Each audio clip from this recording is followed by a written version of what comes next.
1장 본문 읽어가면서 같이 한번 볼까요?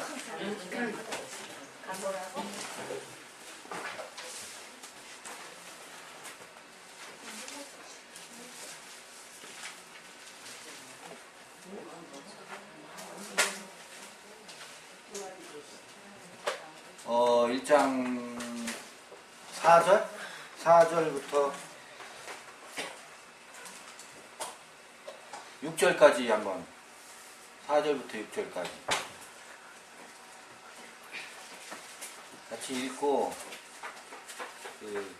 토론도 좀 해보고 했으면 좋겠습니다. 시작. 요한은 아시아에 있는 7교회에 편지하노니 이제도 계시고 전에도 계시고 장차 오실 이와 그 보좌 앞에 7영과 또 충성된 증인으로 죽은 자들 가운데서 먼저 나시고 땅의 임금들의 머리가 되신 예수 그리스도로 말미암아 은혜와 평강이 너희에게 있기를 원하노라.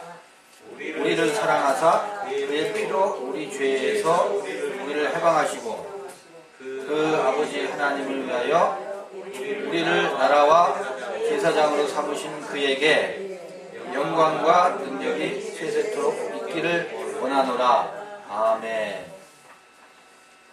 우리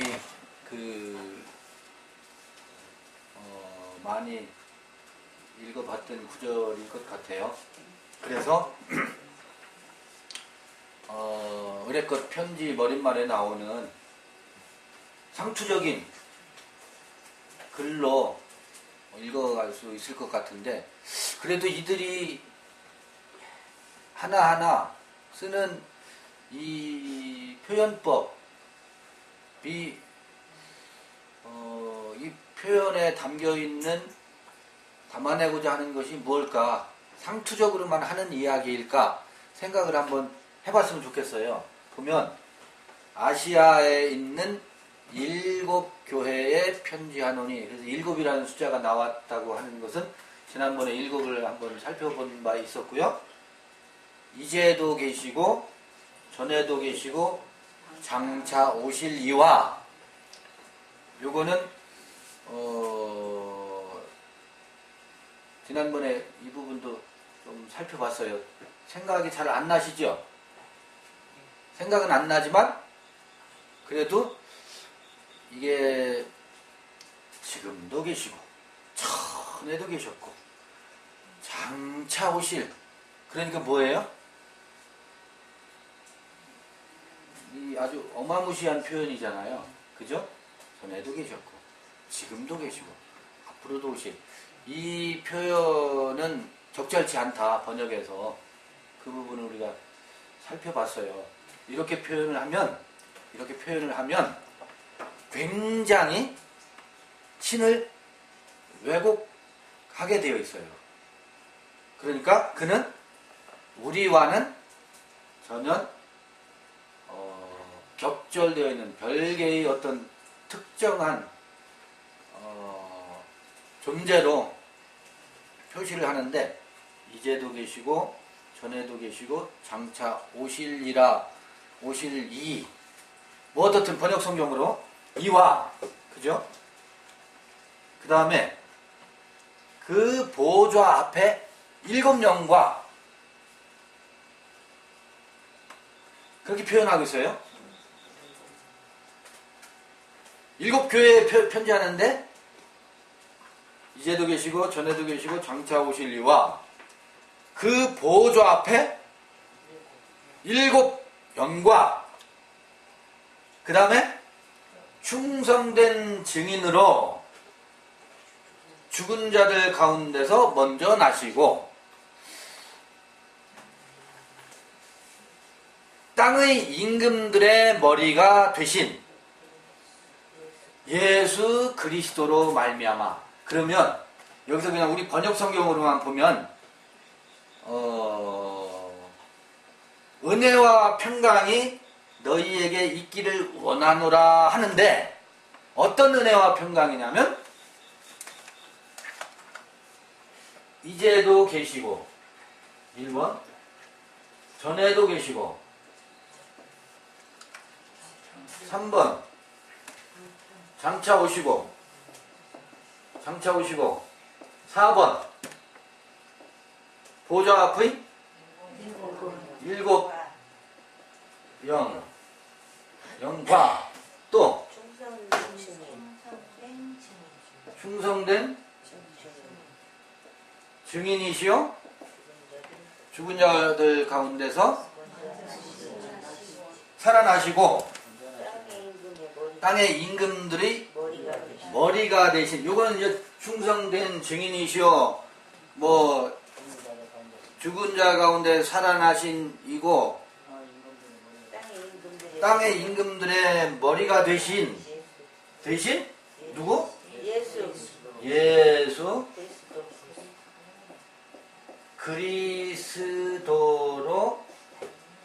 말미암는 이제 부터 말미암음이라고도 번역할 수도 있겠지만 원래 이 아포라는 뜻은 무엇으로부터라는 뜻이거든요. 이로부터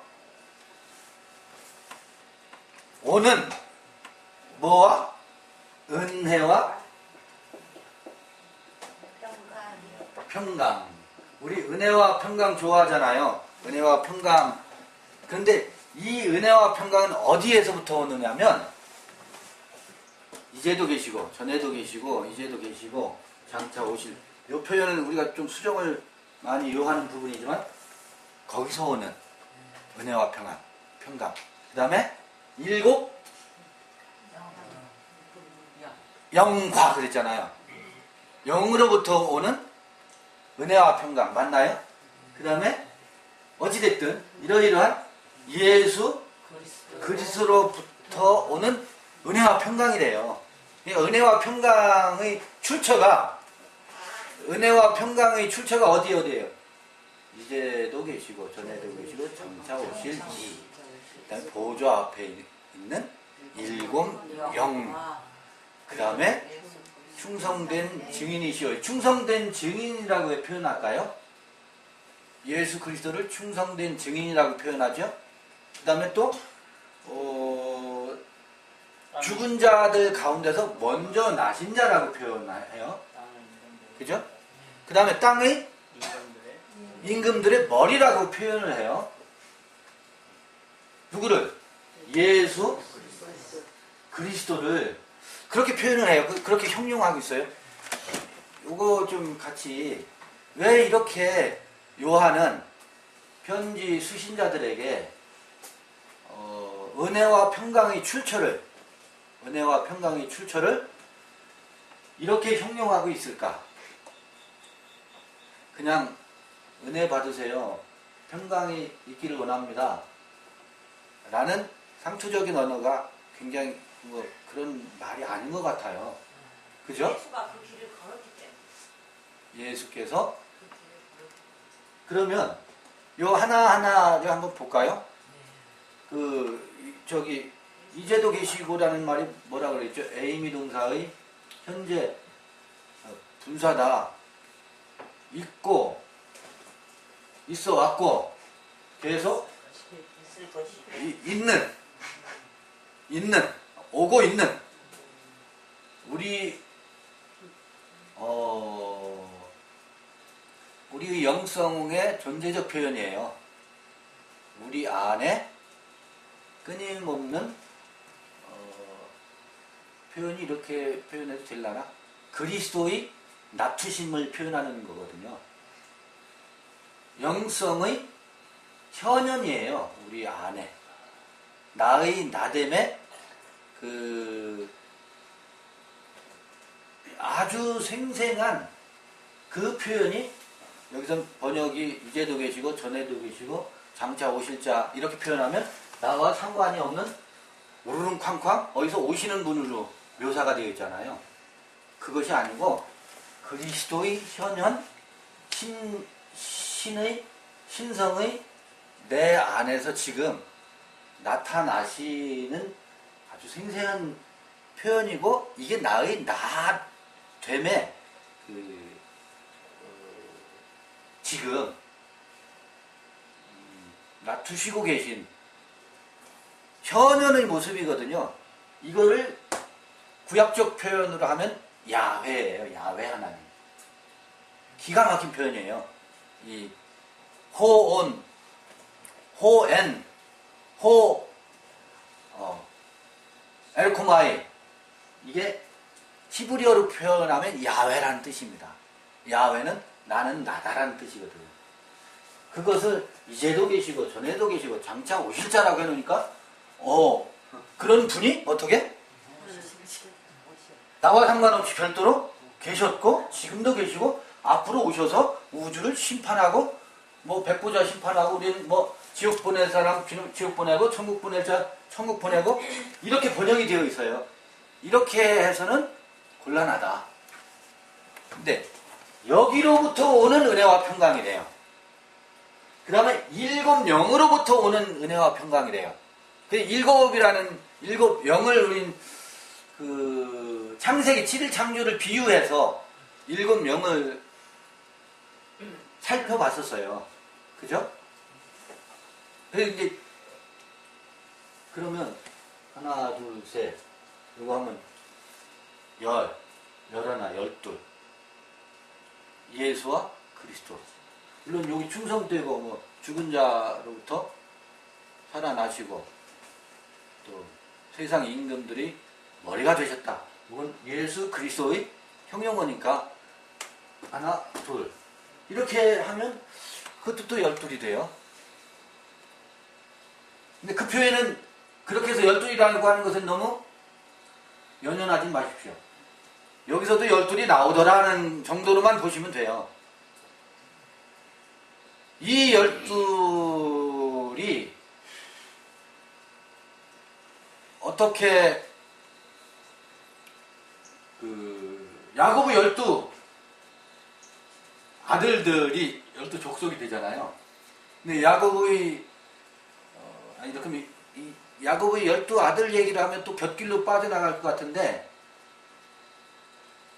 야고보의 부인이 누구였었죠? 라헬이었는데 레아, 라헬과 또 몸종들을 네, 여종들을 통해서 12를 낳죠. 근데 라헬이 자녀를 못 낳죠? 나중에 낳죠. 야곱과 여러 여인들. 그게 뭐예요? 12 부족이. 12 족속이. 12를 살짝 한번 생각해 보자고요. 나중에 깊이 들여다 보더라도. 12 족속이거든요. 내가, 나는 남자이기도 하고 여자이기도 합니다. 나는 남자이기도 하고 내 안에는 무수히 많은 네 여인이 살고 있어요. 두 여인이기도 하지만. 내가 나를 낳고자 하는 몸부림은 여인들의 사랑과 질투와 시기심과 이기심, 갈등 속에서 12를 낳아요. 그죠? 내가 아들을 낳았다. 그죠? 그러니까 라헬은 아이를 못 낳는데 레아가 먼저 아들을 낳죠? 이름이 내가 아들을 낳았다예요.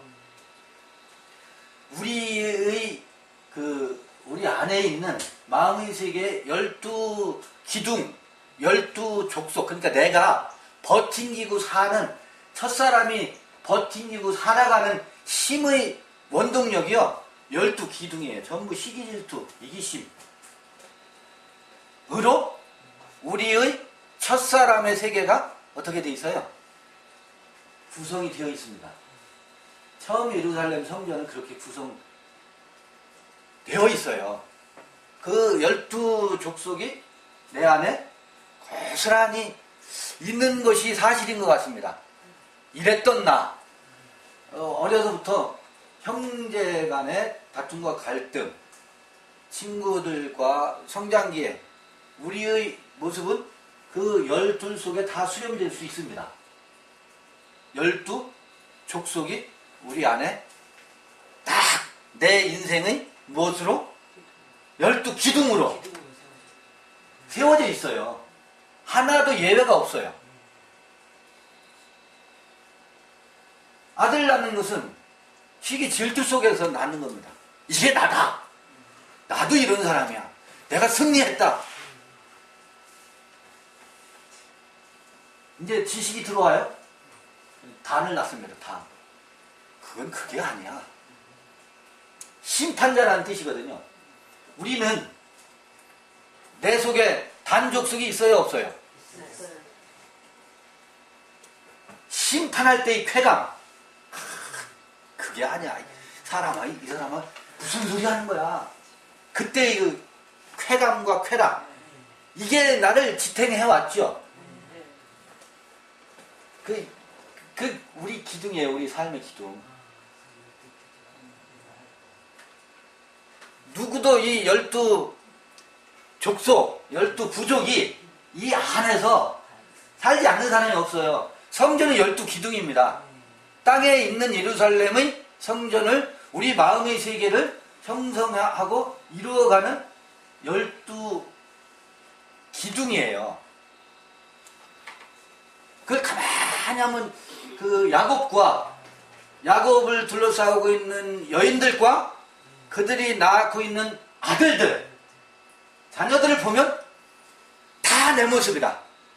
내가 좌충우돌하면서 이게 나야, 이게 나야, 이게 나야, 이게 나야 했던 나의 정체성이에요. 나의 아이덴티티. 내 마음의 세계에 12기둥이었어요. 근데 그게 우리의 12계통을 이루고 있어요. 마음의 피부, 마음의 순환계, 혈육계, 마음의 뭐예요? 장기, 오장육부를 이루고 있어요.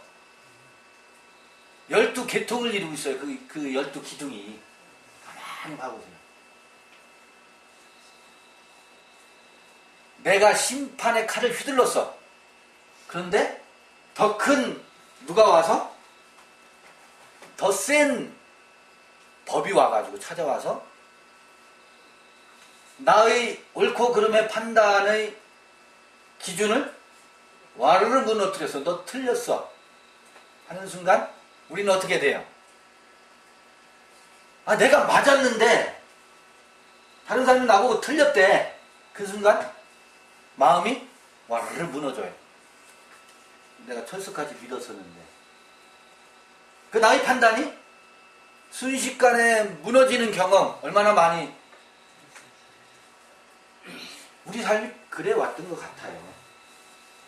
근데 여기서 오는 평란을 얘기한단 말이에요. 여기서 근데 그게 12기둥은 이렇게 세워져 있어요. 12줄로. 근데 7영은 7이라는 숫자와 12의 숫자에 여기서 비교해볼 수 있어요. 이 12은 우리 마음의 속성의 골격을 이루는 기둥 12줄로 세워져 있는데 그거는 처음 사람도 12기둥으로 되어 있고요. 두 번째 사람도 12기둥으로 되어 있어요.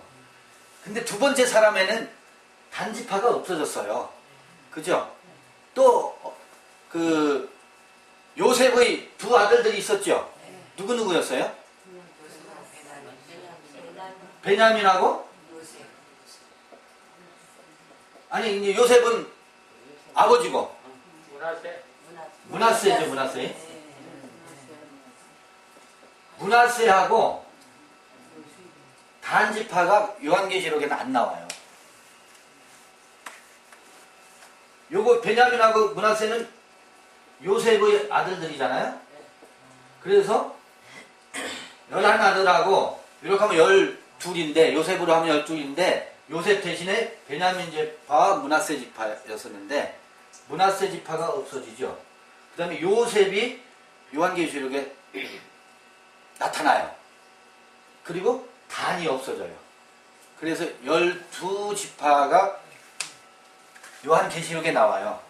구약에는 반지파에서 13지파 반지파 반반이니까 이렇게 합쳐서 12지파예요. 그러면서 동시에 13지파인데 므낫세가 없어지고 단이 없어져요. 왜 그럴까? 두 번째 사람의 세계는요, 심판이라고 하는 내가 단지파가 어디로 그 성서를 읽는 사람들이 이상하게 푸는 사람은 단지파가 우리 한민족의 조상이라고 풀어가려는 사람도 있어요. 그 단군 할아버지래요.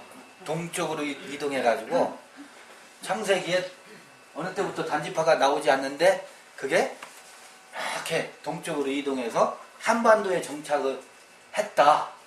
그래서 단군 자손인 우리 민족의 말세지 말에 세계적인 우수한 민족의 혈통으로 설명하려고 하는 아주 지극히 민족주의적이고 이기적인 성서 읽기 하는 사람들도 수두룩합니다. 선민의식에 사로잡히려고 하고 우리를 선민의식으로 가두려고 하는데 그건 굉장히 어리석은 성서 읽기라고 저는 봐져요. 근데 지금 제가 어리석은 성서 읽기라고 뭐 하고 있어요?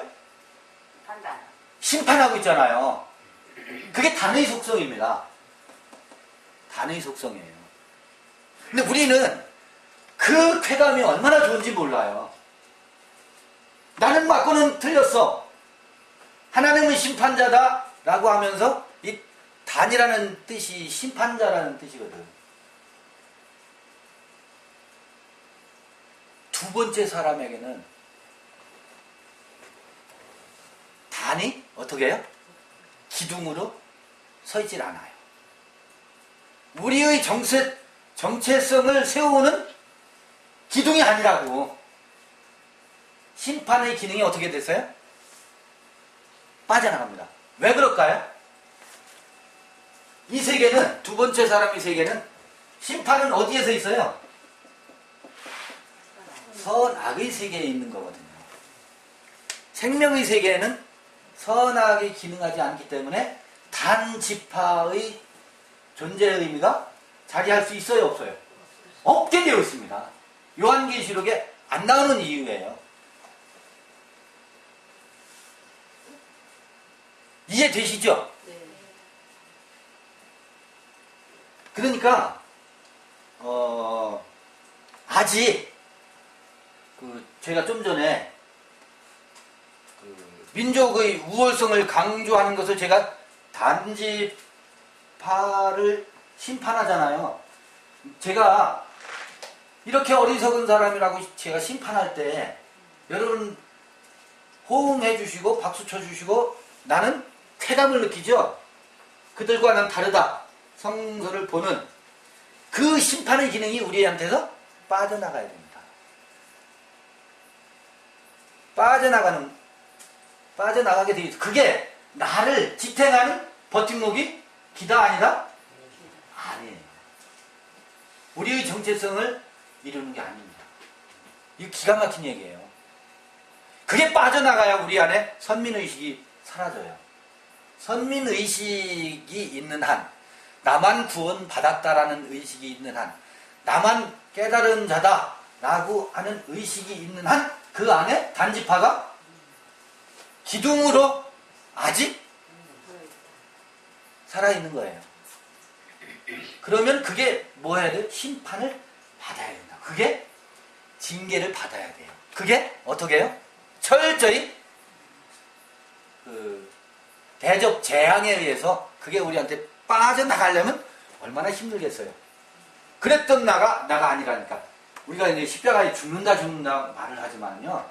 사실 죽는다라는 것은 이 선악의 판단과 단지파가 온데간데 없어야 죽은 것이지. 그게 있는 한은 죽었다는 교리와 십자가와 함께 예수와 함께 못 박혔다. 그 말이지. 실제로 단지파가 어느 순간 온데가 어느 순간 안 보여요. 어느 순간 보니까 단지파의 족적을 찾아볼 수가 없어요. 성서에. 어디까지 나오다가.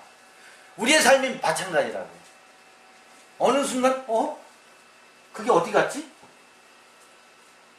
그러면 문하세는 왜 안 나올까? 이건 숙제로 드릴게요. 한번 찾아보세요. 금방 아실 수 있을 거예요. 같은 흐름으로 보면 단지파가 빠져나가는 것처럼 이 반지파도 새하늘과 새 땅에서는 참여를 못하는구나. 나의 정체성이 아닙니다. 그 정도 보고 일곱영. 근데 그런데 일곱영은 일곱이라고 하는 것은 이런 기둥이 아니에요. 하나, 둘, 셋, 넷, 다섯, 여섯, 일곱. 금초대, 일곱영, 일곱 대적, 일곱 별. 7번 태어나는 겁니다. 7번 태어나는 겁니다. 성서에는 절기가 많이 나와요. 그죠? 6월절이다. 무슨 초막절이다. 오순절이다. 각종 절기들이 나와요. 이게 세로줄이라면 이게 가로줄이에요. 시간으로 하면 얘가 카이로스예요. 이 7은 카이로스와 관련된 거예요. 시간으로 하면 흐르는 시간과 관련된 것이 아니라 우리의 영성에 끊임없는 새로 태어남. 그래서 7영입니다. 그 7영은 동시적으로 볼 수 있는 눈이 뜨이는 겁니다. 첫째 날, 둘째 날, 셋째 날, 넷째 날, 다섯째 날, 여섯째 날, 일곱째 날. 그 전체의 눈으로 보여지는 통찰력. 거기서 오는 은혜와 평강. 그죠? 야훼로부터 오는 은혜와 평강, 7영으로부터 오는 은혜와 평강. 그 다음에 충성된 증인은 뭘까? 이것도 좀 한번 좀 해명해 봤으면 좋겠어요. 여기서 충성된으로 번역되어 있는 건 피스토스, 피스티스에서 나온 게 믿음이라는 말에서 나왔어요. 믿음이라는 말에서 나온 건데, 믿음의 증거예요. 믿음의 증거. 직역하면 믿음의 증거예요. 믿음의 증거. 근데 믿음이라는 것은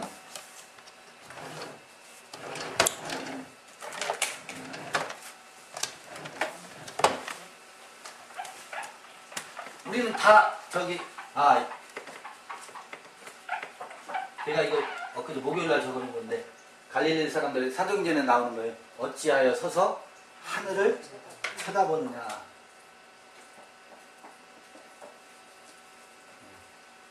이거 제가 목요일날 적어놓고 갔었어요. 이게 머리를 빵 때리더라고요. 어찌하여 서서 하늘을 쳐다보느냐. 그러면서 가심을 본 그대로 보신다고 그랬잖아요. 지금 다 하늘만 쳐다보고 있어요. 그죠? 근데 딱 묻더라고. 어찌하여 서서 하늘을 쳐다보느냐고. 사도행전에 흰옷 입은 두 사람이, 두 천사가 어찌하여 서서 하늘을 쳐다보느냐고 책망을 하고 있더라고요. 지금 다 하늘을 쳐다보고 있죠. 가심을 본 그대로 오시겠다고 하고 있어요. 그래서 구름 타고 오실 거를 기다리고 있죠. 여기 이제 요한계시록에 그 얘기 나오는데, 요한계시록 생각하는데 이 머리를 빵 때리더라고요. 이제 얘기가 이쪽으로 가면 안 되니까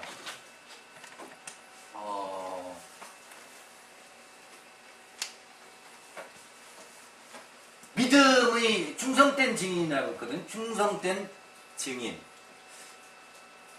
이건 좀 사실은 이 충성이라는 말은 마음을 다하고 진심을 다하는 것인 것 같은데, 충효, 충성이라는 말은 전 마음에 안 들어요.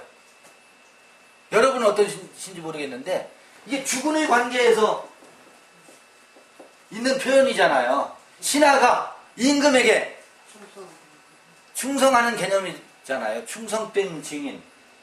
그런 걸까요?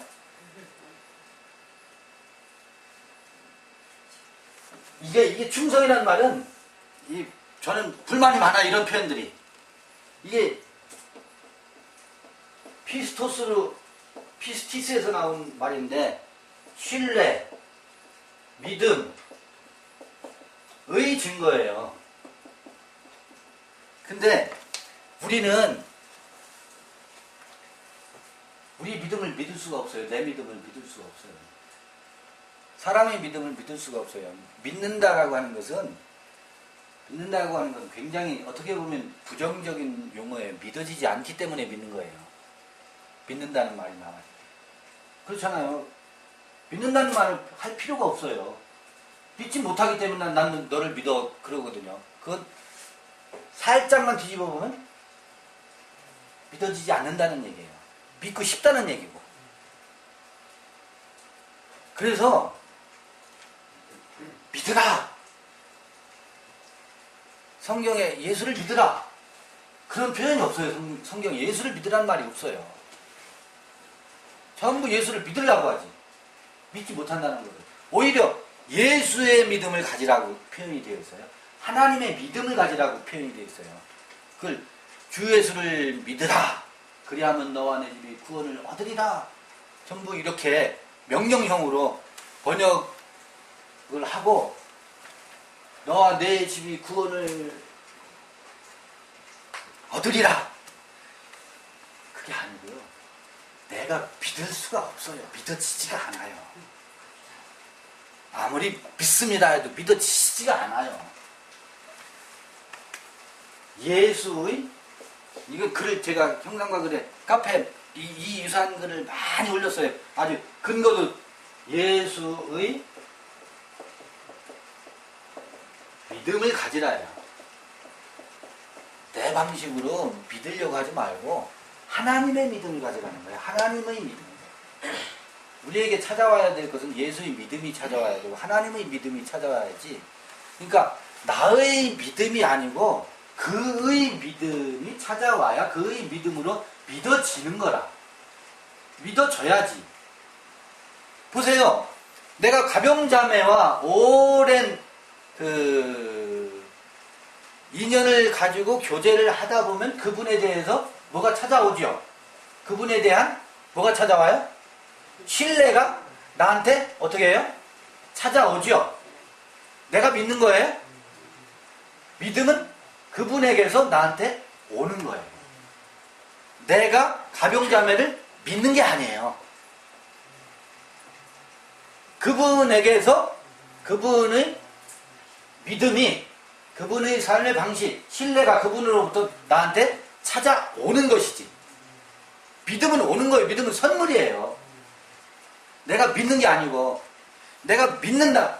당신만 믿습니다 라고 하는 것은 당신이 나한테 보증서 줄 줄 믿어. 이 얘기밖에 안 돼요. 근데 우린 믿는다는 폭력을 너무 많이 휘둘러요. 하나님을 믿는다 그러죠. 하나님 나를 구원해 주실 줄 믿는데 하나님이 나에게 복을 주실 줄 믿는다고 해. 이게 신을 협박하는 거예요. 그래 안 해주면 어떡하게 되는 거야? 에? 우리가 그러고 있잖아요.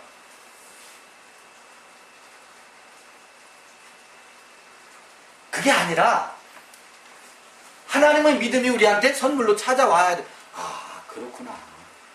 예수께서 그렇게 사셨구나. 예수의 삶이 그런 거구나.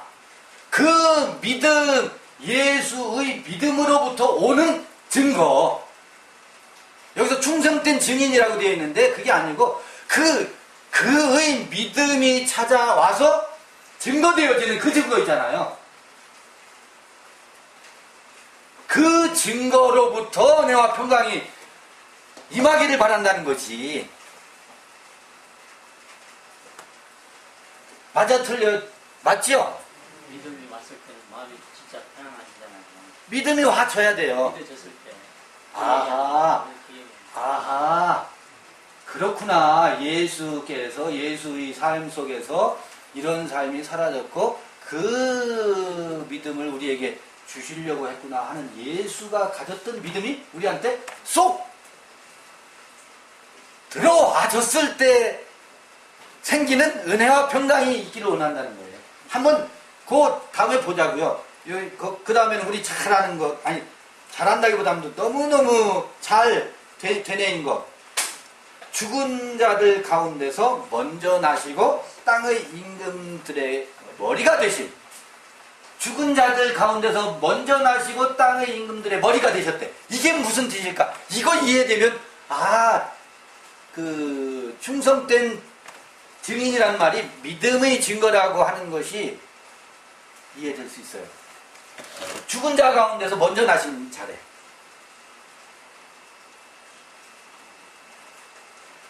죽은 자 서나에서 먼저 나신 자, 생명으로 나셨죠. 뭐 부활이다 여러 가지 교리적인 논쟁은 피하고, 그 다음에 땅의 임금들의 머리가 되셨대. 이게 무슨 뜻일까? 땅의 임금들의 머리가 되셨대. 이게 무슨 뜻일까요? 자, 임금이 뭐예요? 임금이. 임금. 요한복음에 그런 얘기 나오죠. 요한계시록에 사람들이 임금을 삼으려고 하죠, 예수를. 자, 임금 한번 생각해 보자고요. 임금. 그 다음에 왕. 룰러라고 하죠, 룰러. 지배자. 왕. 임금. 여기다가 세상 임금. 예수는 세상 임금이에요, 아니에요?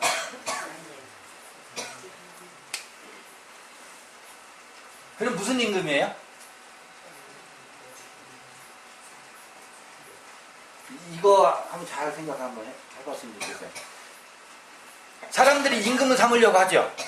그러니까 임금 삼으려고 하니까 피해 다니셨죠. 확실하죠? 피해 다니셨어요?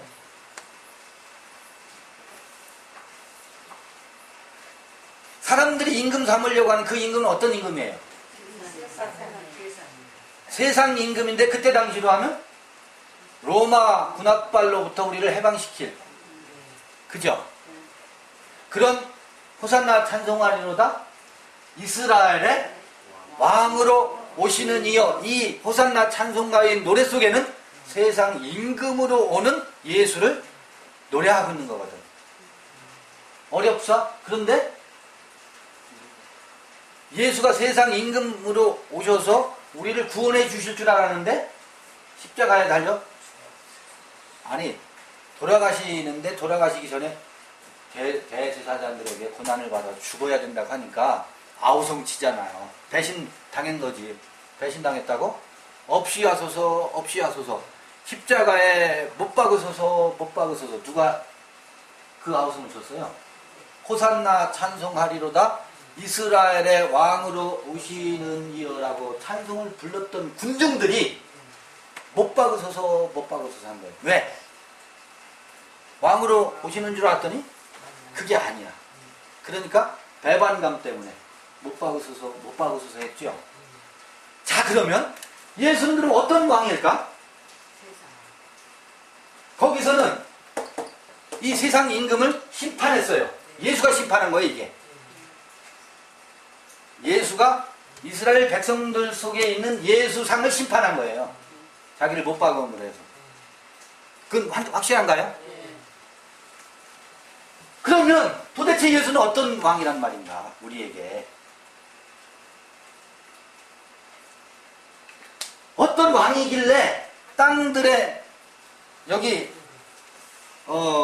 땅의 임금들의 머리가 되신 예수 그리스도로 말미암아 은혜와 평강이 있다고 하나, 우리는 전부요 예수께서 세상 임금으로 오셔서 우리를 왕으로 삼으시고 그는 큰 왕이 되시고 우리는 작은 왕으로 삼으셔서 저 백성들을 심판하고 고을 임금으로 삼아 줄 걸로 기대하고 있어요. 그런데 그 세상 임금을 심판했다니까. 그 예수는 어떤 왕으로 오시느냐 도대체.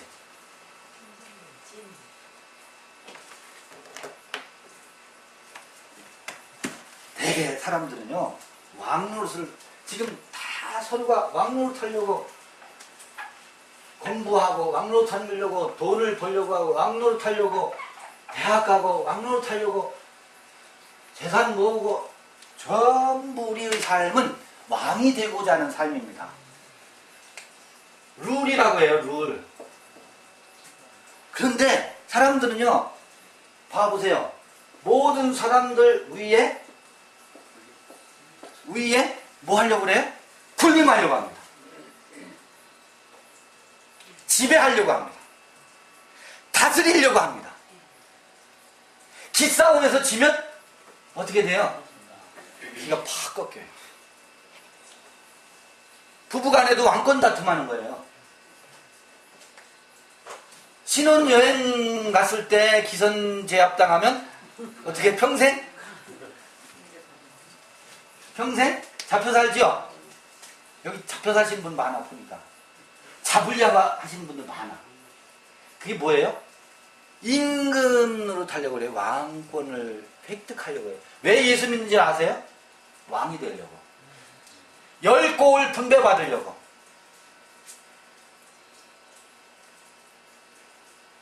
여러분 지금 요한계시록의 성격을 이거 이해하면 요한계시록이 어떤 책인지가 확 보여요. 지금 이 부분만 딱 열려도요. 아, 요한계시록이 이런 책이구나 하는 것이 확 열립니다. 보세요. 예수 믿고 종교 활동하는 사람들이 다 한 자리 하려고 그래요. 이 땅에서 선언 받으니까 천국 가서 한 자리 하려고 그래요.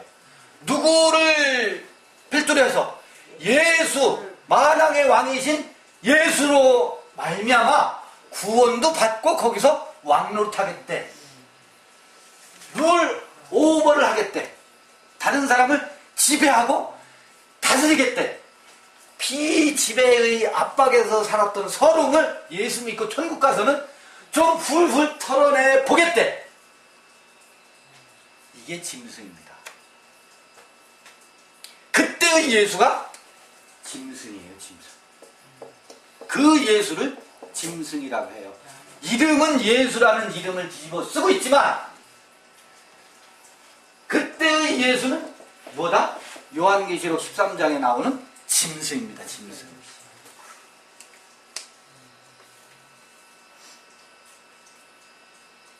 짐승을 가만히 봐보세요. 저기 사파리 클럽 동물의 왕국 봐보세요.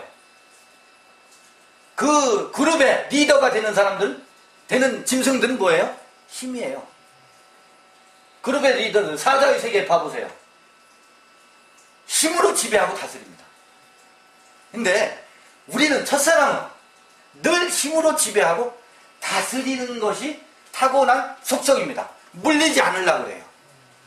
그죠? 물리지 않으려고 그래요. 아내한테 물리면 깨갱해요. 남편한테 물리면 깨갱해요. 늘 기싸움의 반복이 평생이었잖아요. 우리 서로 부부 생활도. 또래 집단에서도 희한해요. 동물의 왕국 그대로예요. 유치원 5살, 6살 유치원 아이들 모여있는 놀이 집단을 봐보세요. 틀림없이 거기 지배자가 나와요. 지들끼리 도는데 누가 가르쳐준 게 아니에요. 동물의 왕국이 그대로 재현됩니다. 거기 리더가 있고 똘마니가 있어요. 맞지요?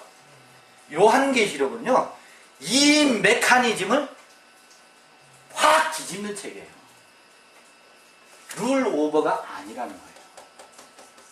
구원의 세계라고 하는 것은 룰 오버의 세계가 아니라 지배하고 다스리는 세계가 아니라는 거예요.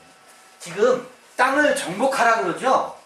창세기 1장에 그게 번역이 아주 몹쓸 번역으로 되어 있는 거예요. 지배하고 다스리라는 의미가 그런 정복의 의미가 아닙니다.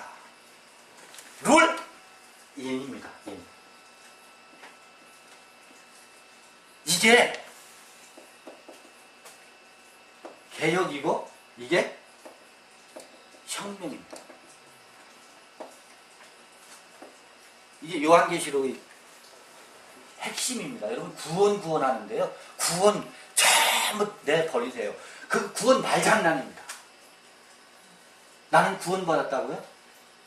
룰 오버의 세계에서 빠져나오는 것을 구원받았다고 하는 거예요.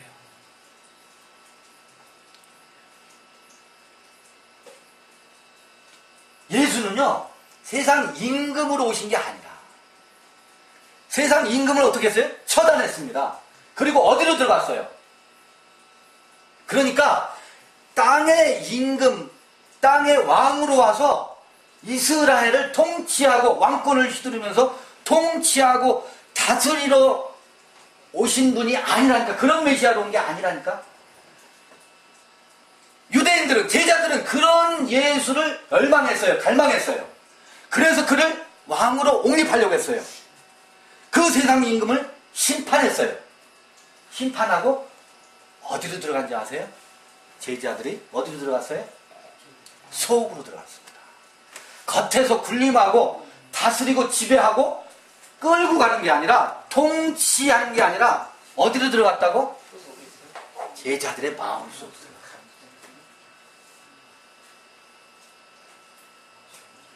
지금 모든 종교를 봐보세요. 종교 지도자들 봐보세요. 어느 종교 할 것 없이 앞에 있는 사람들이 다 종으로 삼잖아요. 지배하고 다스리려고 하잖아요. 무엇을 빌어서? 예수 그리스도의 이름을 빌어서, 하나님의 이름을 빌어서, 신의 이름을 빌어서 누가 왕노릇해요? 지들이 다 왕노릇. 꼼짝달싹 못하게 해요. 종을 다 만들어요. 그게 아니라는 겁니다. 룰 오버가 아니고, 예수는 여기 그랬잖아요. 땅의 임금들의 머리가 되셨다 그러잖아요. 임금들의 머리가 되셨대요.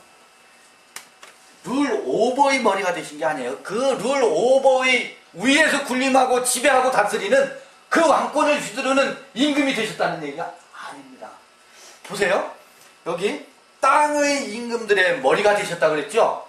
베드로의 마음속으로 예수가 들어가신 겁니다. 그래서 베드로의 머리가 되신 겁니다. 맞나요? 교회의 머리가 되셨다 그러잖아요. 여러분요, 남편을요, 혹은 아내를 이 힘으로 다스리려고 하지 마세요. 아내의 마음속에 내가 어떻게 해요? 들어가야 돼요. 남편의 마음속에 아내가 들어와야 돼요. 우리 그러잖아요. 마음에 들다. 우리말 표현이 그 있지. 마음에 참, 그 사람 마음에 들어. 그 물건 마음에 들었어. 무슨 얘기예요? 마음에 들어왔다는 거예요.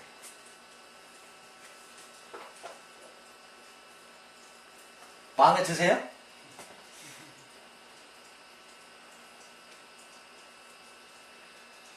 이제까지는 힘으로 제압하는 삶을 우리가 살 수밖에 없었잖아요. 힘으로 제압할 수밖에 없는 것은 나의 보호 본능 때문에 그래요. 내가 살으려니까.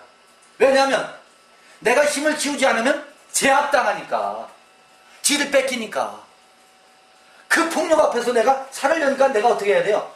반사적으로 기싸움에 지면, 기가 빠지면 팍 죽으면 며칠 동안 일어나지 못하잖아요. 몸져 누우면. 기빨린다 그러잖아요. 우리 여기 남성분들 많이 계시지만, 저도 전과자지만 아내를 기로 제압하려고 한두 번이 아니고 평생 그 삶으로 버텨왔어요. 아내도 나한테 앉으려고, 나를 기선제압하려고 전쟁. 이게 우리 부부 생활이에요. 어느 집 예외 없습니다. 그것의 혁명이에요. 그게 아니라는 거예요. 구원받았다고요? 구원받았다고요? 무슨 구원을 어디서 받았는데? 예수 믿으면 구원이라고요? 우리 스스로를 너무 기만하고 사는 거예요. 아니에요. 그거는 예수가 심판했어, 그 임금은. 그리고 땅의 임금들의 머리가 되셨는데, 왕같은 제사장을 우리로 왕같은 제사장으로 삼는다고 하잖아요. 그것은 지배하고 다스리는 왕권을 얘기하는 게 아니고, 그 마음으로 들어가야 돼. 누군가가 나를 확 휘어잡아가지고 끌고 가려면 편해요? 불편해요? 우리가 종의 속성으로 있을 때는 내가 결정하지도 못하고 판단하지도 못하고 분별력도 없으니까 명석한 사람이 판단해주고 결정해주고 하면 따라만 가면 편하잖아요. 그 종의 속성에 너무 익숙해서 내 삶이 없어요. 아까 그래서 오고 있고 지금도 계시고 오고 있는 그게 난데 그게 없었어요. 다 졸졸졸졸 따라다니는 것. 남편이 결정해주면 나 편했잖아. 그 삶으로 우리가 점철되어 있었거든요. 그것에 대한 대반전이에요. 그리고 이제는 자녀들도 힘으로가 아니고 자녀들의 마음속에 내가 어떻게 해요? 들어가 있어야 돼요. 그 어떻게 들어가려고 해서 들어가줘요? 안 됩니다. 여러분, 제가 우리 남복임 자매님의 마음에 들으려고 그 마음을 내가 억지로 강제로 문을 열어서 들어가 짚니까? 안 들어가줘요. 관계성 속에서 문을 똑똑똑똑 두드리면 문이 열어졌을 때 들고 나는 것이지. 그런데 도적놈은 강도는 담을 넘어서 들어와요. 강탈해요. 마음을 선동적인 구호로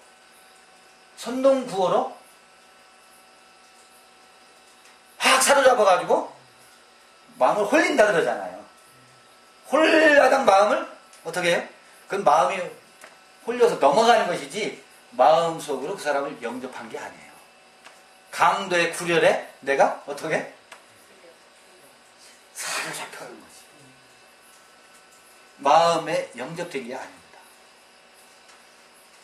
마음속으로 들어가서 그 안에서 상대방의 마음을 녹여가지고 어떻게 하라고요? 다스리는 겁니다. 마음과 마음이 만나서 마음이 다스려져야지. 그렇게 다스리라는 거예요. 그 세계라는 거지. 땅의 임금들의 머리가 되셨다는 얘기는 바로 보세요. 거기서 오는 은혜와 평강이래요.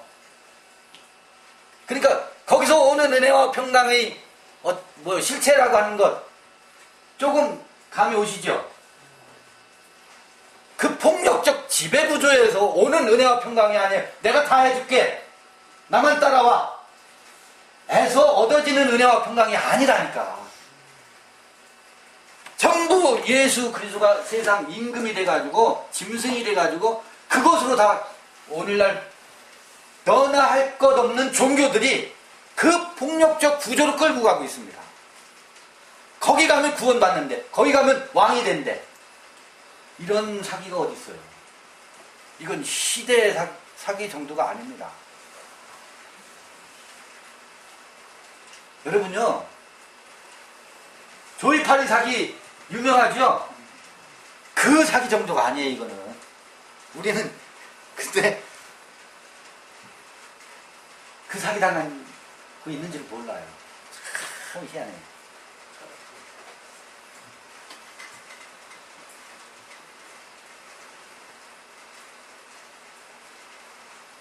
그러면 다시 정돈할게요. 땅의 임금들의 머리가 되셨다라고 하는 것이 룰 오버의 머리가 되셨다라는 얘기가 아닙니다. 오늘 이거 하나만 이해하시면 아 예수됨이 거기에 있었구나. 우리가 오해해도 너무 크게 오해했구나.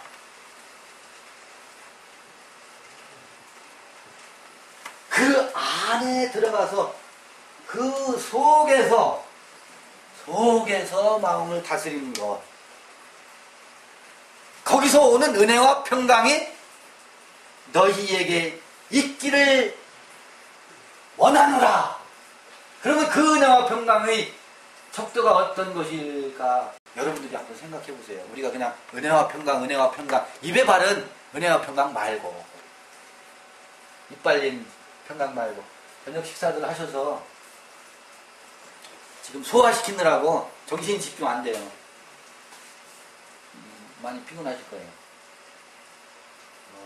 제가 얘기하는 건 그만하고 혹시 질문 좀. 혹시 이와 관련해서 제가요 집에 있는 요한계시록 해설을 들고 왔어요. 해설을 들고 왔는데요. 그 시중에 쉽게 판매되지 않는 신천지의 요한계시록, 또 어떤 분은 요한계시록 여기다 이따 꺼내놔 놓을 테니까 한번 봐보세요. 전부 요한계시록을, 그 중에 하나는 좀 덜한데 신천지의 요한계시록은 짐승 요한계시록입니다. 예수 그리스도를 짐승으로 만들어 놓고 요한계시록을 풀어가고 있습니다. 그런가 안 그런가 한번 제가 책 좀 이따 여기다 갖다 놓을 테니까 봐보세요. 머릿말에서부터 전부 짐승 요한계시록이에요. 그리고 다른 짐승을 생각하고 있어요. 지가 짐승인 줄 모르는. 우리가 다 짐승입니다. 어떤 짐승? 짐승인가 아닌가? 여러분 짐승하니까 어렵게 생각하지 마세요. 사자의 세계의 지배 원리와 우리가 생각하는, 우리가 지금 구현하고 있는 지배 구조, 그 왕권 다툼 똑같습니다. 이성을 가지고 더 폭력적으로 휘두를 뿐이지 다른가? 그래서 짐승이에요. 사람이 아니라는 거예요. 짐승이라는 거예요. 어렵게 생각할 거 없습니다. 짐승하면, 요한계시록에 나오는 짐승하면 아주 무슨 뿔이 10개, 20개 달리고 물론 그런 표현도 있지만 그런 짐승이 아닙니다. 이렇게 점잖은 짐승입니다.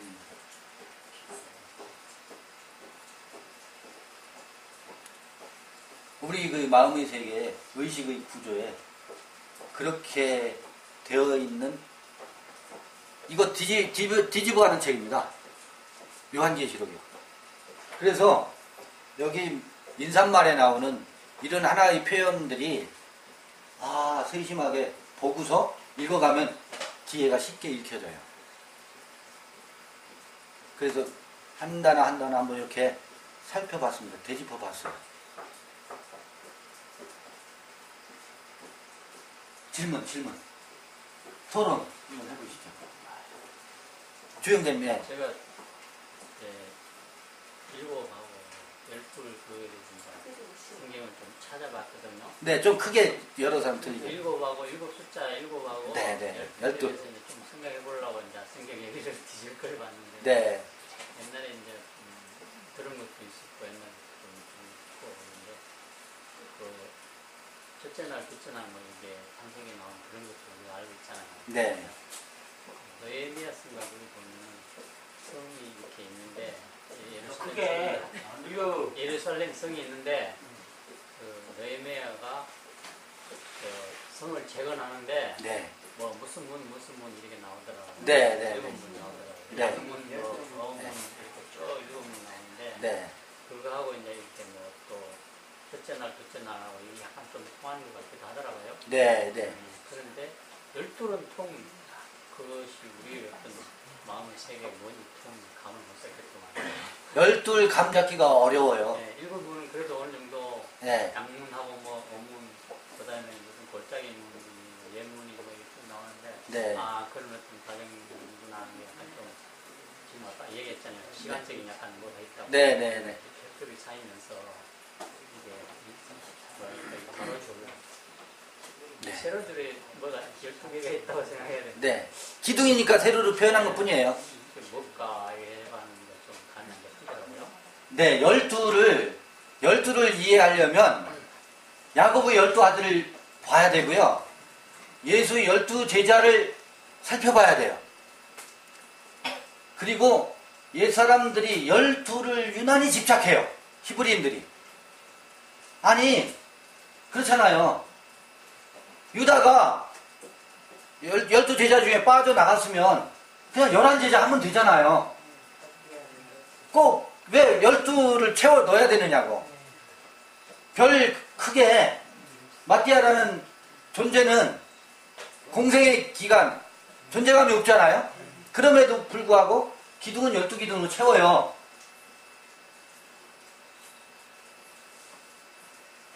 희한해요. 마음의 세계의 12기둥이 무엇일까? 왜냐면 성전이라고 했잖아요. 이렇게 날줄과 시줄이 짜져야 이게 또 날줄과 시줄이 짜져야죠. 세마포가 짜지잖아요. 또. 세마포가 짜지죠. 그러니까 마음속에서 뭔가 이 가로 세로가 있다는 거예요. 근데 그게 이제 자연의 이치하고 맞먹는 문제. 왜 그러냐면 1년 12달 아니에요. 그 다음에 그것을 15일 단위로 끄는 24일 절기 그냥 24장로 이런 것들하고 절대 못 벗어나요. 사람들이 사는 삶에 대해서 이 자연에 너가 속해 있다는 것을 읽어주기 때문에 그걸 절대 못 벗어난다고. 그래서 그게 지금 그 달빛이라고 하는데 실제 빛은 달빛이 아니고 태양에 반사돼서 오는 그 빛을 갖다 있는데 그게 하나가 이렇게 보아도 이게 내 생각입니다. 네. 어떻게 생각해도 네, 네.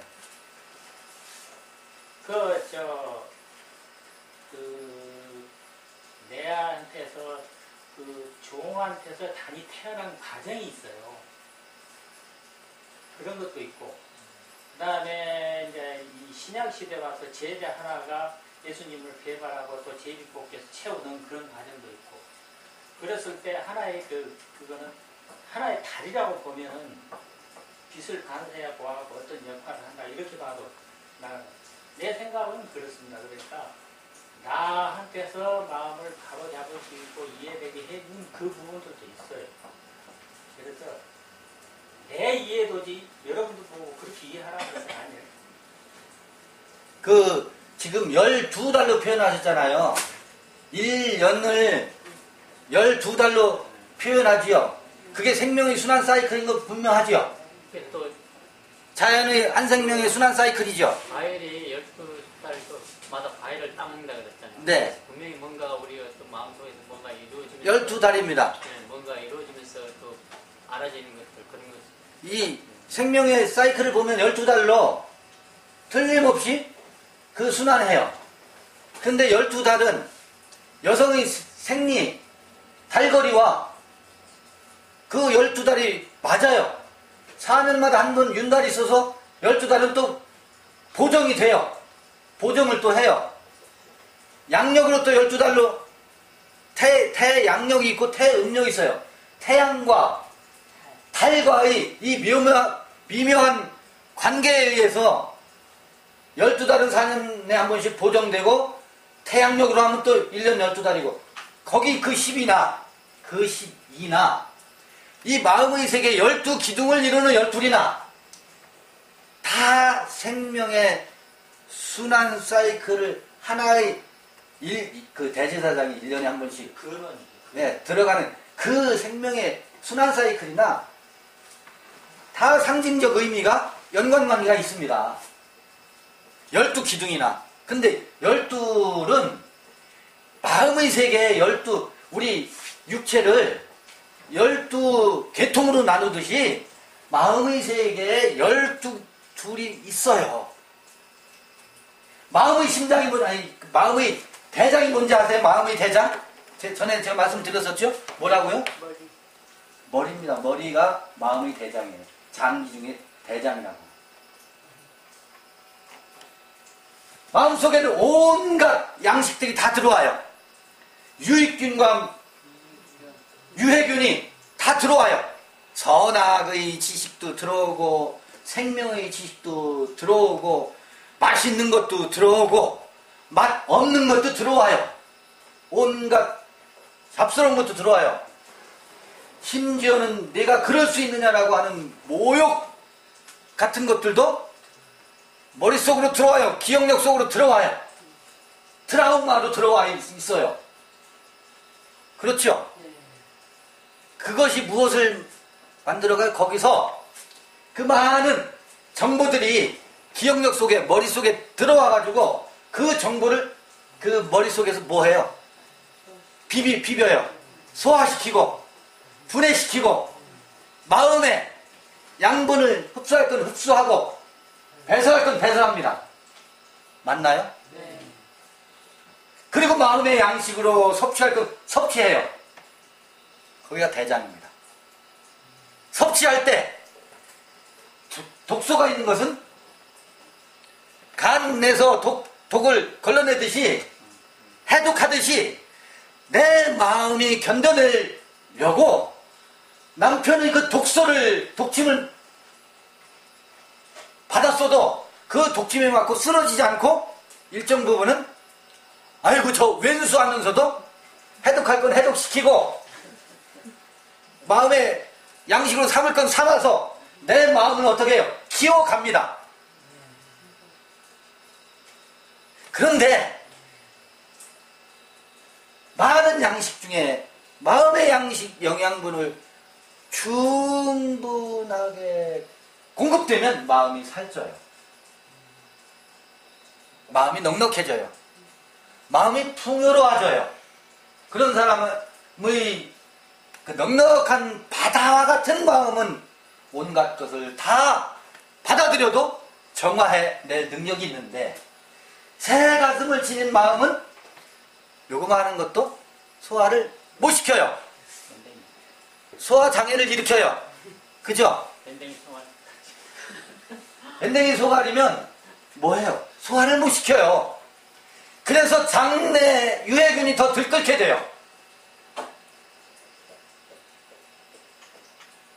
그래서 요구르트를 먹어야지.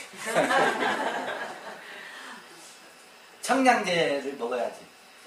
보세요. 우리 마음의 세계에 12계통이 있더라고요. 누가 말하면서. 그런 말 있잖아요. 육체의, 몸에 베인 상처는 흉터로 남지만 마음에 베인 상처가 어떻다 그래요?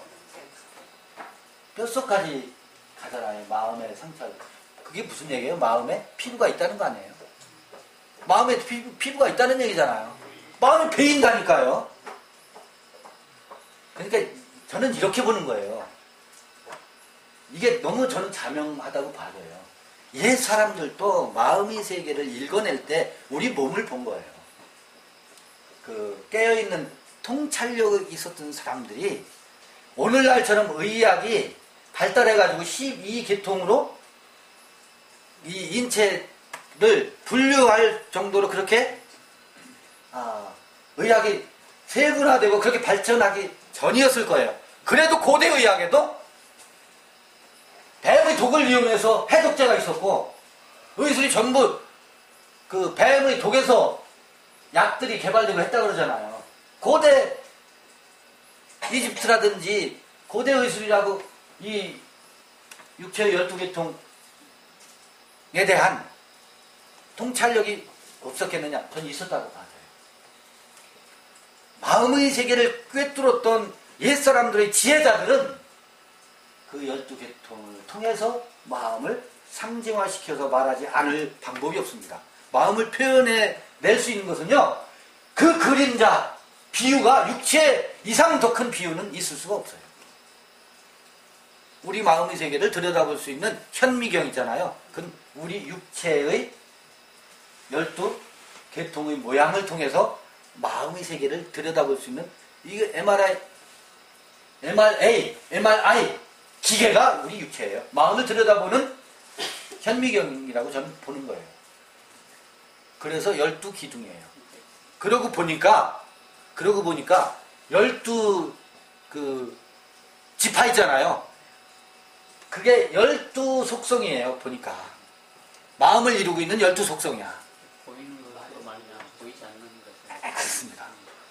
하나가 12지파 중에 다 그게 14만 4천이라는 그 원리 자체가 각 지파마다 그 12이 완성이 됐을 때 제 역할을 한다는 얘기예요. 그것이 원하는 하나님을 담아내서 원하는 것. 맞습니다. 맞습니다.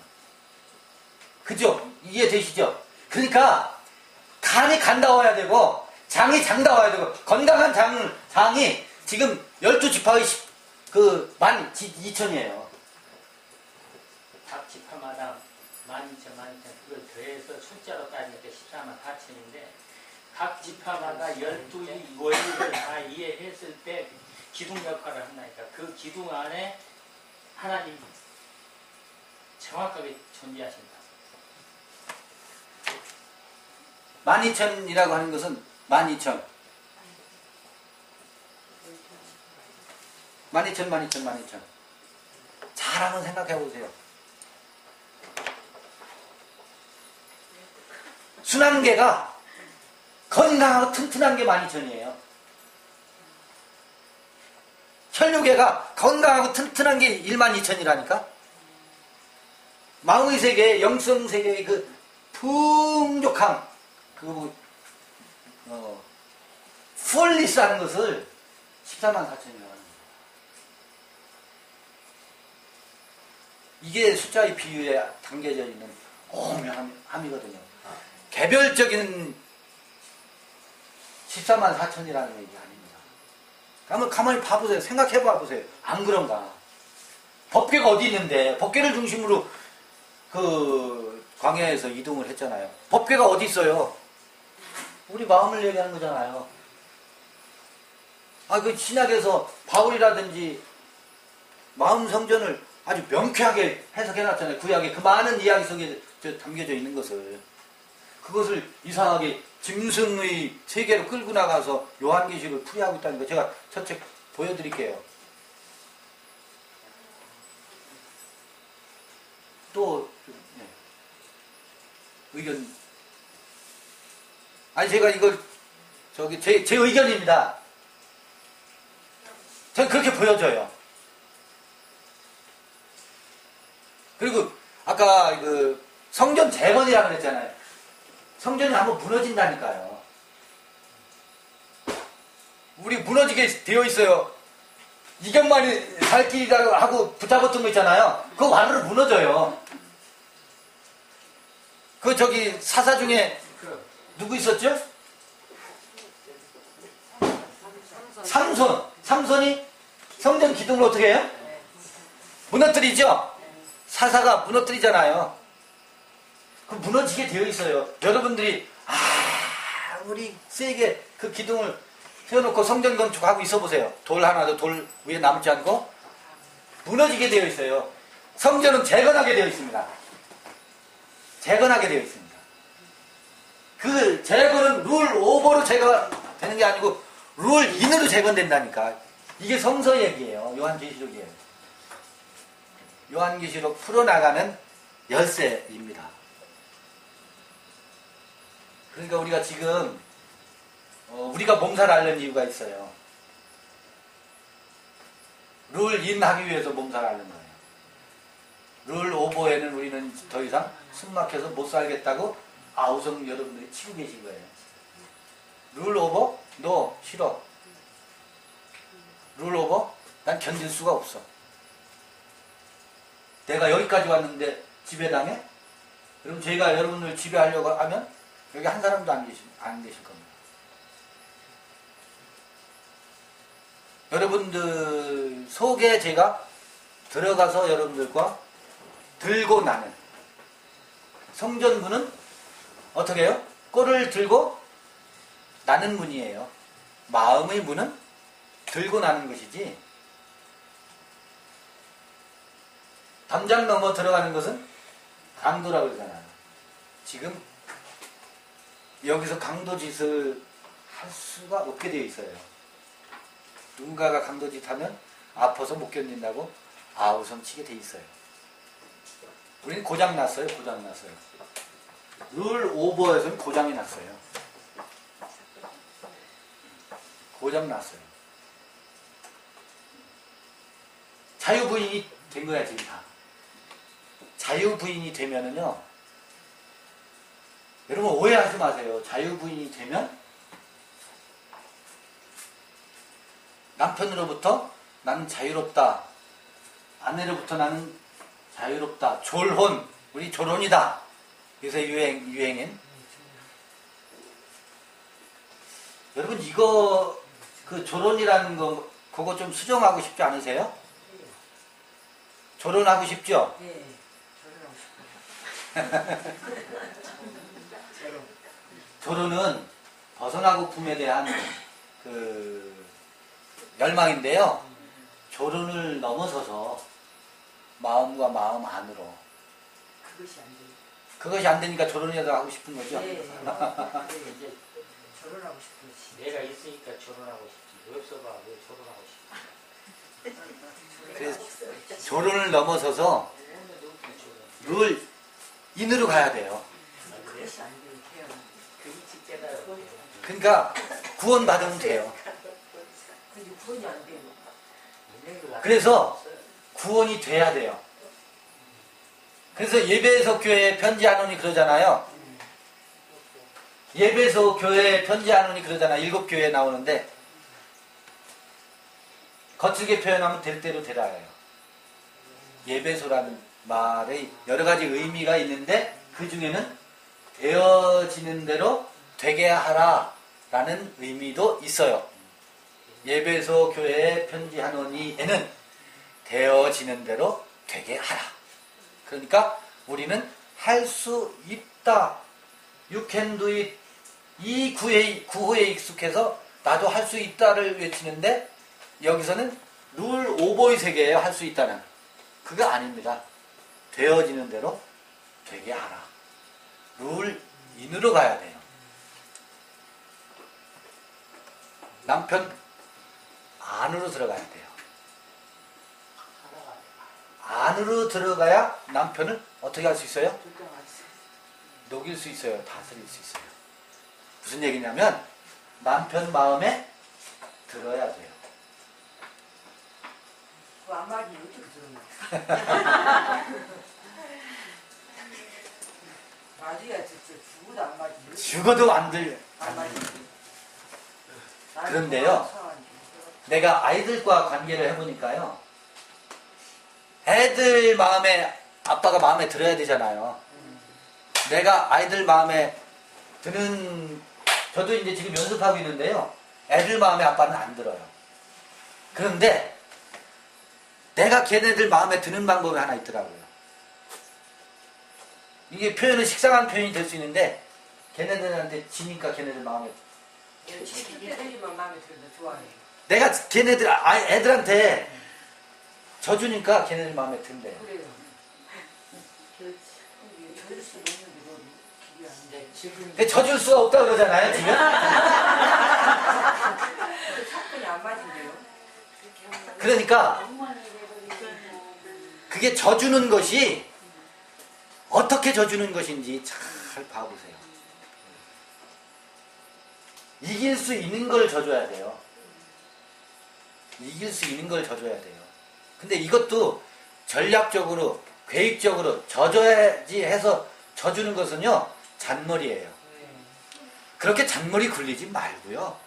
그래 내가 져줬더니 편안하더라. 그렇게 말고 지금 말씀하신 것처럼 내가 없어져야 돼요. 그 져줄 것이 없이 져줘야 돼요. 그것도 다 알고 있어요. 그런데 안 되죠. 근데 마음이 잘 안 돼. 잘 안 돼요. 그래서 알고 모르면 차라리 더 낫어요. 다 알고 있는데도 그렇지 안 돼요. 알고 있으니까 져주려니까 더 안 되지요. 그래서 져주려고도 하지 말고 어떻게? 되어지는 대로 되게 하라. 예배소 교회에 편지하노니 이 땅의 임금들의 머리가 되신 그러니까 룰 인하신 이의 으로부터 오는 은혜와 평강이 덧입혀져서 되어지는 대로 되게 하세요. 그러니까 이기려고도 하지 말고 지려고도 하지 말고 되어지는 대로 되게 하세요. 되어지는 대로. 그래서 나도 되어진 일 있으면 좋겠네요.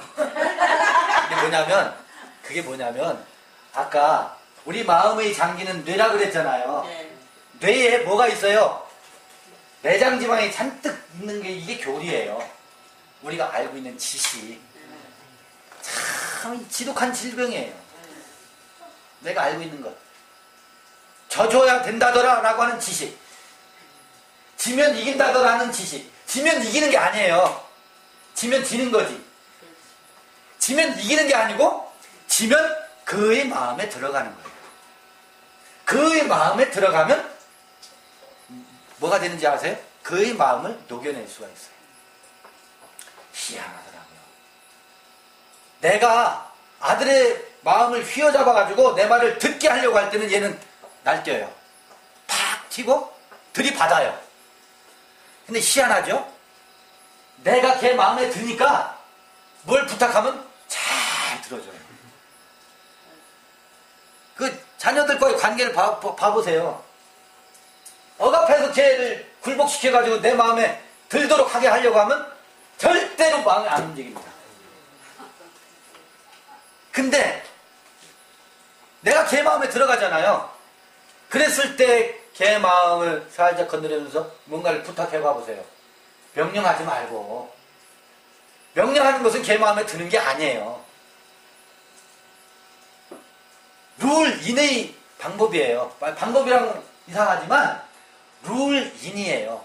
그래서 룰인 하려고요. 예수가 십자가에 어떻게 했어요? 못 박힌 거예요. 못 박히지 않으면 룰 오버하는 임금으로 삼으려고 하니까 방법이 없는 거예요. 그래서 그거를 보여준 게 예수의 대단한 위대함이에요. 그게 우리의 주가 되시는 거예요.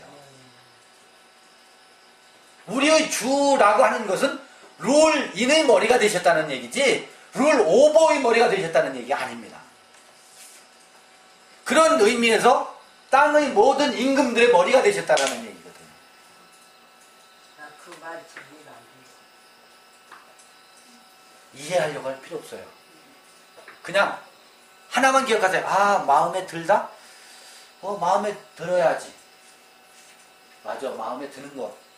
그게 뭔지 모르겠지만 우리요 오늘 저기 음식 먹었잖아. 이해하고 먹은 게 아니야. 그냥 먹은 거예요. 이해하고 먹은 게 아니에요. 다 잃어버리세요. 이해하고 그게 지식으로 있는 것이 그게 내장 지방이더라고. 독소를 뿜어내는 심판의 칼을 휘두르는 아주 지독한 선악의 지식으로 삼는 거예요. 오늘 우리가 이것도 지식으로 딱 들어가 있으면 그렇다더라 라고 하는 것으로 박혀 있으면 그게 내장 지방이에요. 독소를 뿜어내요. 마음에 독소를 불러일으키고 다른 사람에게 독을 뿜어내는 독사의 독이에요. 그게. 그래서 그거를 가지고 있는 교리주의자를 향해서 독사의 새끼들아라고 독소를 퍼붓죠. 보세요. 그 독을 해독하기 위해서 독소를 퍼붓는 거예요. 독으로 독을 다스리는 거죠. 예수의 독설. 그런데 예수의 독설은 그 교리주의자들의 지식의 독하고 달라요. 예수의 독설은요, 독을 뿜어내는 것 같지만 그것은 그 긍휼의 마음에서 나오는 독설이에요. 내 지식에서 나오는 독설하고, 그러니까 내가 기로 상대방을 제압하려고 하는 독설하고 그 깊은 긍휼의 마음에서 쏟아내는 그 교리주의자들, 서기관과 바리새인들의 질긴 4.5kg, 5kg 되는 내장 지방을 뜯어내려니까 그걸 확 분해할 수 있는 독소를 뿜어내는 것은요, 다른 것입니다. 예수 그리스도의 따뜻한 사랑에서 나오는 독설만이 그걸 녹여요. 긍휼에서 나오는 독설이 그 독을 녹이지, 독사의 독에서 나오는 독은 독을 해독 못 시켜요. 독하게 만들어요. 해독제예요. 해독제. 그래서요, 우리는 지금은 마음의 세계를 여행하는 겁니다. 마음의 세계를 여행하는 겁니다. 함께 교감하고 공감하고 마음을 나누는 여행이에요. 요한계시는 그 세계를 지금 열어가는 책이에요. 닫힌 책, 열린 책 그러잖아요. 봉한 책, 덮인 우물 그러잖아요. 무엇이 덮여 있어요? 마음이 철벽까지 덮여 있잖아요. 그게 감춰져 있어요. 봉한 샘입니다. 덮인 우물입니다. 그게 딱 열리잖아요. 세상에 우리 이렇게 아까 뭐 밴댕이 소갈딱지 같은 작은 이 마음의 세계에서요, 긍휼의 강이 펑펑펑펑 흘러나온다고 생각해보세요. 기가 막힌 거 아니에요? 그 어디서 그런 게 흘러나올 수 있어요? 그 긍휼의 강도요, 사람의 마음에서만 나와요. 어디서도 안 나와요. 그 보화가 나올 수 있는 근원이 없어요. 사람의 마음을 녹이는 것은 사람의 마음에서 나오는 긍휼의 강밖에 없어요. 그런 보화가 여러분들 마음 동산에 있다니까요. 그게 돈으로 만들어지겠어요? 여러분 그 박사학위 몇 개 가지고 있는 것으로 그걸 만들어내겠어? 그 보화를? 불가능합니다. 이거 놀랍지 않아요? 경이롭지 않아요? 아니, 그게 여기서 터져나온대요. 여러분 가슴에서 그게 터져나올 수 있대요. 그 예언이 지금 가득 담겨있는 책이거든. 그건 어디 누구한테서도 아니고 여러분 그 동산에서 터져나올 수 있다고 하니까 그 예언을 우리가 지금 그 예언의 때를 기다리고, 근데 멀지 않았다 그래요. 속히 오시리라. 속히 오시리라. 속히 오시리라.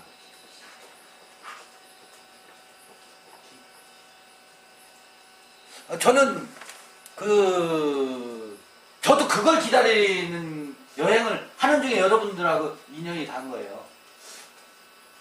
그 샘 우물을, 샘 근원을 함께 퍼마실 그 도산에서 만나는 것이지, 제가 여기서 여기서 무엇을 얻고자 하는 게 있어요? 여러분들의 그 칭찬을 제가 구하고자 여기서 이러고 있을까요? 아닙니다. 칭찬 지겨워요.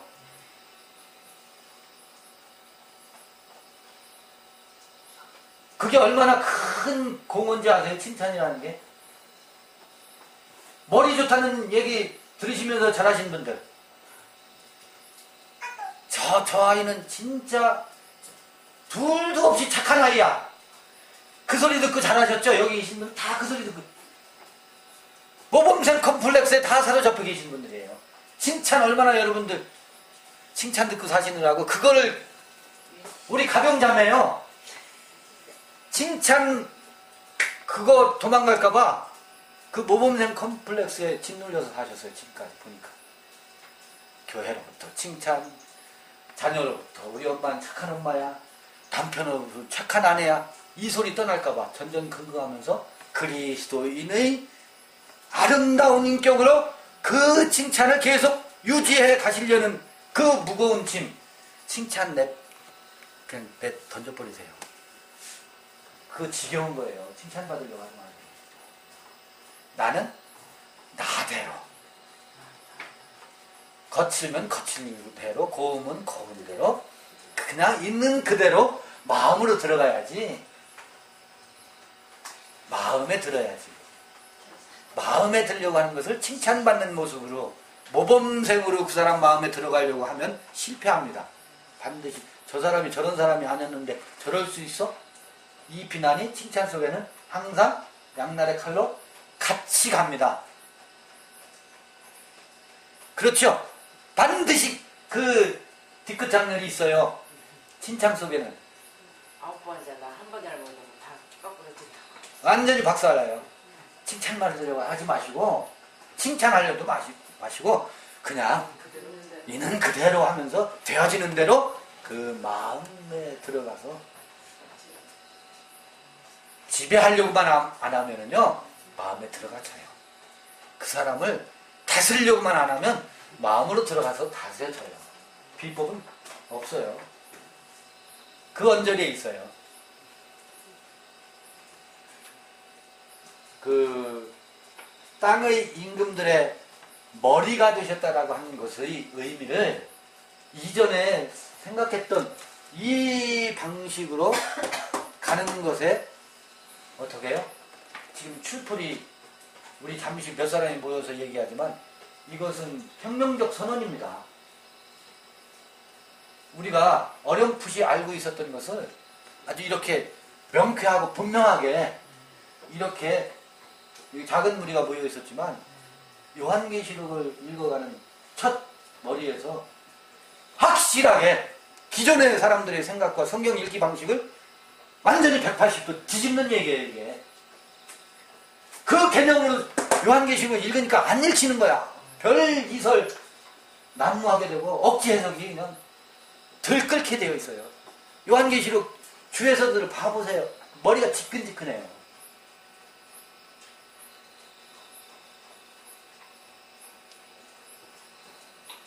이 여행을 우리 초대받은 것 같고요. 뭐 가는 데까지 뭐 가보시는 거죠. 우리들도 이제 첫걸음을 전 뗐다고 보니까 찬찬히 한 걸음씩 가보시는 거죠. 우리도 모르잖아요. 가보지 않은 길이니까. 다만 앞서가신 분들이 계셔요. 뒤에 이제 구름 타고 오시리라 그런 바로 이제 7절에 볼지어다 구름 타고 오시리라 얘기 나오잖아요. 기가 막힌 얘기예요. 아까 저기 갈릴리 사람들은 어찌하여 서서 하늘을 쳐다보느냐. 여기 보니까 구름 타고 오시니까 하늘을 쳐다봐야지. 내일 아침에 요 같이 한번 나눠보시죠. 이게 기가 막힌 이야기예요. 이거를 정말 이상하게 읽고 있잖아요. 저 하늘 구름만 쳐다봐도 내 주님 오시는가? 맨날 그 찬송 우리 해왔었잖아요. 여기 봐보세요. 어찌하여 서서 하늘을 쳐다보느냐고 꾸짖고 있잖아요. 근데 그 뒤에 가심을 본 그대로 오시리라 하니까 또 그러니까 하늘을 쳐다보고 있죠. 전부 다 하늘을 쳐다보고 있잖아요. 그거 같이 내일 반성하면서, 반성이란 말이 맞을런지 모르지만 다시 성찰을 해보면서 도대체 그게 어떤 말이길래 이렇게 기록되어 있는데 후대 사람들은 그걸 대충 읽고 있는가. 그 부분은 그렇게 하겠습니다. 수고하셨습니다. 이걸 마치겠습니다.